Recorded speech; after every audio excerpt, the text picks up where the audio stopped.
तो modern periodic table based on outer shell electronic configuration, lecture number 2, ठीक है, वो आउटर सेल इलेक्ट्रॉनिक कॉन्फ़िगरेशन। अब ये आउटर सेल मतलब लास्ट एनर्जी लेवल की बात कर रहे हैं, आउटर की बात कर रहे हैं। यहाँ पे हम लोग आउटर सेल की बात कर रहे हैं और इलेक्ट्रॉनिक कॉन्फ़िगरेशन मतलब ये अरेंजमेंट ऑफ इलेक्ट्रॉन की बात कर रहे हैं। कॉन्फ़िगरेशन क्या दिखाता है, बोलो, एक वेल अरेंजमेंट को दिखाता है।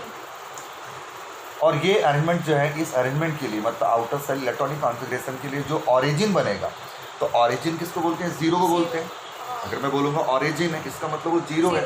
तो जो 18th ग्रुप है, बोलने को वो 18th नंबर ग्रुप है, बट एक्चुअली में वो origin of the electronic configuration है। यानी 18th group is the origin of outer shell electronic configuration, means electronic configuration की मैं बात कर रहा हूँ। क्यों इसको बोल रहा हूँ मैं ऑरिजिन, वो भी समझते हैं। जो ऑरिजिन होता है वो स्टेबल होता है। अब क्लियर, जिसको तुम ऑरिजिन बोलते हो वो क्या होता है, स्टेबल होता है। जैसे हमारे लिए जो पेरेंट्स है वो हमारे लिए फंडामेंटल है, मीन्स वो ऑरिजिन है, and we are the derive of our parents. Similarly अगर मैं तुमको टीच कर रहा हूँ तो मैं आपके लिए ऑरिजिन हो गया, आप मेरे लिए क्या हो गए, बोलो, एक डिराइव हो गया। तो जो ऑरिजिन होता है वो स्टेबल होता है। ऑरिजिन का मतलब क्या हो रहा है, तो आपका जिसको मैं 18th ग्रुप बोल रहा था, कौन सा बोला मैं, 18th, या इसको मैं जीरो ग्रुप बोल रहा था, ये बोलने के पीछे रीज़न है कि वो आपका स्टेबल कॉन्फ़िगरेशन पे है। उसका इलेक्ट्रॉनिक कॉन्फ़िगरेशन क्या है, स्टेबल है, मतलब उसका करेक्टर क्या है, नोबल करेक्टर है। उसके पीछे रीज़न है कि वो स्टेबल इलेक्ट्रॉनिक कॉन्फ़िगरेशन को फॉलो कर रहे हैं। उसका करेक्टर क्या है, नोबल करेक्टर। देखिए मेरी बात सुनना, हर बात में मीनिंग होगी। मैंने बोला उसका 18th को ही हमने जीरो क्यों बोला, जीरो मीन्स उसको ऑरिजिन, क्योंकि वो स्टेबल इलेक्ट्रॉनिक कॉन्फ़िगरेशन को फॉलो कर रहा है, वो नोबल करेक्टर को फॉलो कर रहा है। लैंग्वेज देखना, यहाँ क्या बोला, इलेक्ट्रॉनिक कॉन्फ़िगरेशन बोला, इधर क्या बोला, नोबल करेक्टर, उसका करेक्टर वर्ड बोला। क्लियर, वो आपका नॉन रिएक्टिव है, वो आपका नॉन रिएक्टिव है, मतलब सिर्फ रेयरली एक एक्सेप्शन है जीनॉन। बात समझी कुछ ना, और वो भी कंडीशनल, वो भी मोस्ट एंड मोस्ट नेगेटिविटी जो एलिमेंट है फ्लोरीन एंड ऑक्सीजन के साथ ही। ओके, तो एक जीनॉन को छोड़ दिया जाए तो कुल मिला के नोबल करेक्टर भी है, नॉन रिएक्टिव भी है। तो ये ड्यू टू, इसका रीज़न है ड्यू टू स्टेबल, मतलब फॉर, मतलब यहाँ पे है because they have stable electronic configuration. They मतलब कौन, 18th group. Okay, noble character है, नॉन रिएक्टिव है, तो इसको हमने एक नाम दे दिया जीरो ग्रुप। और जीरो ग्रुप का जो नंबर है उसमें हीलियम इन्वॉल्व हो गया। अभी तक मैंने हीलियम को एस ब्लॉक बताया, जो कि एस ब्लॉक में है, कंफर्म है। बट एटॉमिक नंबर टू जो कि एस ब्लॉक में है, बट वो स्टेबल इलेक्ट्रॉनिक कॉन्फ़िगरेशन। अब स्टेबल किसको बोलते हैं, तो अगर डुप्लेट कंप्लीट है तो एस में नीचे कितना लिखे थे हम लोग, मैक्सिमम 2, तो डुप्लेट किसको बोलते हैं, अगर फर्स्ट एनर्जी लेवल में 1s में मैक्सिमम कितने इलेक्ट्रॉन्स हैं, 2। फर्स्ट एनर्जी लेवल में मैक्सिमम कितने इलेक्ट्रॉन्स हैं, 2।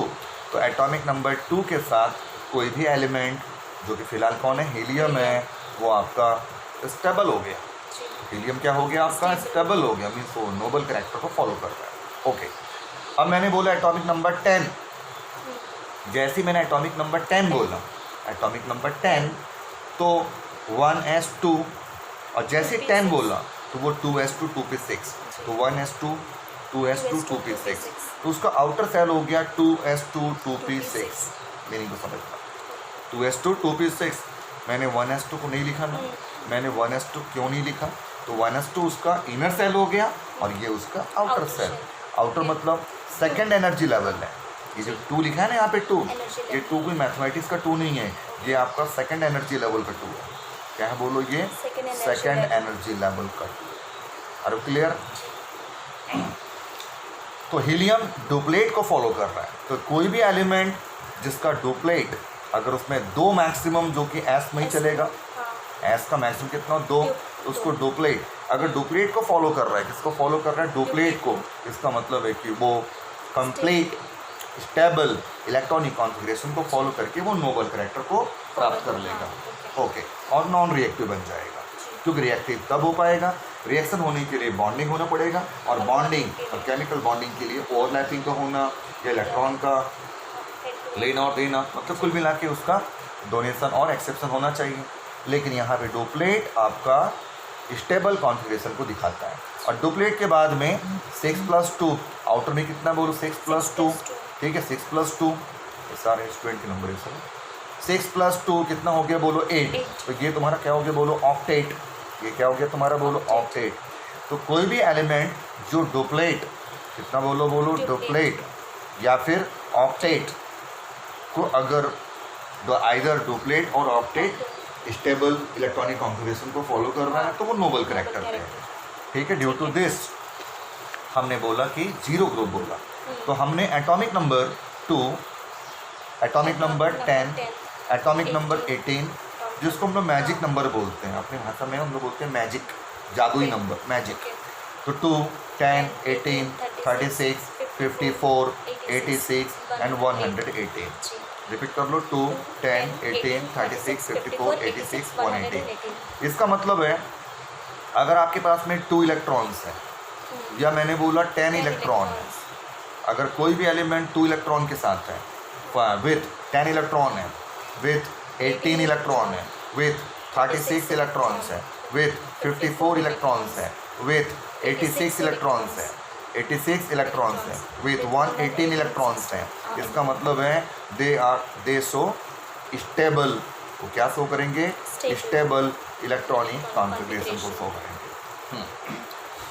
अब क्वेश्चन माइंड पे आया, मैंने बोला ह्यूमन, तो ह्यूमन का हमारा जो जीनस स्पीसीज, अगर मैं जीनस और स्पीसीज की बात करूं, अगर मैं कौन सा बोलूं बाइनोमियल, अगर बाइनोमियल नोमेनक्लेचर की बात करूं मैं, अगर मैं नोमेनक्लेचर की बात करूं जिसको ICBN ने international codes for botanical nomenclature, और दूसरा था ICZN international codes for zoological nomenclature. यहाँ पे कोडिंग हो गया, ये जो मैं काम कर रहा हूँ पूरा कोडिंग, अभी क्लास 6 से पूरा कोडिंग आ जाएगा। कोडिंग जहाँ पे हम लोग डिजिटल वे में काम करते हैं, यहाँ पढ़ा जरूर लेकिन पूरा डिजिटल वे में काम चल रहा है। ओके, तो बोलते हैं हम लोग कोडिंग। तो हम लोगों ने कोडिंग किया, बाइनोमियल कोडिंग किया कि फर्स्ट एक जो फर्स्ट नेम है उसको हम लोग बोलेंगे, जैसे मैंने बोला मैंजीफेरा इंडिका, फिर मैंने बोला लिनियस के नाम पे। तो यहाँ पे 3 वर्ड बोला मैंने। अगर थर्ड का इन्फॉर्मेशन नहीं तो 2 नाम बोलूँगा। तो फर्स्ट जीनस है, फर्स्ट आपका जीनस है, सेकंड आपका स्पीसीज है, और थर्ड आपका नेम ऑफ साइंटिस्ट या डिस्कवरर जिसका नाम। सिमिलरली अगर मैंने बोला क्या बोलते कि होमो, तो जीनस, अब होमो बोलने से उसमें बहुत सारे आ गए। Genus not only for human, homo बोलने से और भी उसमें आ गए। अगर मैं मैंजीफेरा बोल रहा हूँ तो मैंजीफेरा में और जीनस में और भी आएंगे, लेकिन स्पीसीज क्या हो गया फिक्स। हमने बोला होमो सेपियंस। सिमिलरली अगर मैंने बोला electron, either 1 electron, 2 electron, 3 electron, 4, अरे electron means electron. Electron kinetic form में है, इलेक्ट्रॉन का जो भी प्रॉपर्टीज, इलेक्ट्रॉन का जो भी नेचर, इलेक्ट्रॉन का जो भी स्टडी है, for each of the element remain constant. Nature of the electron, study of the electron, जब फास्ट नहीं हो रहा है ना, nature of the electron, study of the electron remain constant for each of the element. Her element के लिए nature तो क्या रहेगा? कांस्टेंट रहेगा ना। नेचर तो क्या रहेगा बोलो? कांस्टेंट। मैं बोलूँगा तू होमो सेपियंस है, तो मैं भी तो होमो सेपियंस हूँ, लेकिन दोनों का फेस देखना अलग अलग है, दोनों का कास्ट क्या बोलो अलग अलग है। कास्ट तो छोड़ो, तो ह्यूमन ने बनाया हम लोग के बॉडी में, लेकिन WBC हमारा क्या रहेगा? सेम रहेगा। WBC का फंक्शन क्या रहेगा? सेम रहेगा। WBC चाहे तेरा हो चाहे मेरा हो, फंक्शन क्या रहेगा? सेम। अगर हम दोनों हेल्दी पर्सन हैं तो WBC सेम फंक्शन करेगा। और क्लियर क्या बोलना चाह रहा हूँ मैं? तो बोलना चाह रहा हूँ कि यहाँ पे स्टेबल इलेक्ट्रॉनिक कॉन्फ़िगरेशन में कितने इलेक्ट्रॉन्स आ गए? 2, 10, 18, 36, 54, 86 एंड 118। ओके, अब यहाँ से नई स्टोरी चालू होती है, और स्टोरी का नाम है आउटर सेल इलेक्ट्रॉनिक कॉन्फ़िगरेशन। अब सिर्फ मैं आउटर की बात करूँ, ओनली आउटर। क्लियर? जैसे आपने बोला, देखो 2 स्टडी करेंगे हम लोग। एक होता है कि हमको इन्फॉर्मेशन दे रहा है, नॉलेज दे रहा है, टाइम टेकिंग है, लेकिन जितना भी टाइम टेकिंग होता है फिर उसका एक जस्ट विद इन सेकेंड होता है। हाँ, बात सुनने में बोलना क्या चाह रहा हूँ मैं? यहाँ पे 2 टाइप काम करूँ। मैं का मतलब स्टूडेंट, मैं एक स्टूडेंट समझ, तो अपना दोस्त समझ, टीचर मत समझ। मैं जब वर्क कर रहा हूँ तो मेरा दिमाग में क्या चल रहा है मालूम? मुझे उसका कंप्लीट इन्फॉर्मेशन भी होना चाहिए, और उसका just with in second information भी तुरंत नीट के एग्जाम में देना आना चाहिए। वही स्टूडेंट सक्सेसफुल है। नॉलेज वाला सक्सेसफुल नहीं होता है, मेमोरी वाला सक्सेसफुल होता है। और क्लियर? तो देखो, तो यहाँ पे सबसे पहले मैं यहाँ पे एक आपका शॉर्टकट लिखेंगे, फिर उसके बाद में प्रैक्टिस करेंगे। तो शॉर्टकट मैंने बोला, अब हमको मालूम है कि S block along the group था और वहाँ पे कितने थे, 2। तो वहाँ पे क्या हुआ, आपने अब यहाँ पे पीरियोडिक टेबल ही पढ़ रहे हैं बस, based on outer shell electronic configuration, outer shell electronic configuration ही पढ़ रहे हैं। तो आपने बोला 1 first energy level S orbital having 1 electron. अब यहाँ पे कौन सा वर्ड यूज़ किया, ऑर्बिटल। ऑर्बिटल मीन्स इलेक्ट्रॉन वहाँ पे है, ऑर्बिट की बात नहीं कर रहा हूँ, ऑर्बिट अलग चीज़ है, ऑर्बिट अलग चीज़ है। अभी किसकी बात कर रहा हूँ मैं, ऑर्बिटल, ठीक है। जिसको तुम कहते हो कि ऑर्बिट, वो circular path around the nucleus, ऐसा मान रहे हैं हम लोग। इमेजिन करो कि आप एक रास्ते में गाड़ी चला रहे हो, जैसे कल जब तुम बोले कि वो सर वहाँ से रास्ता, तो मैं क्या वहाँ रास्ता नहीं था, मैं बीच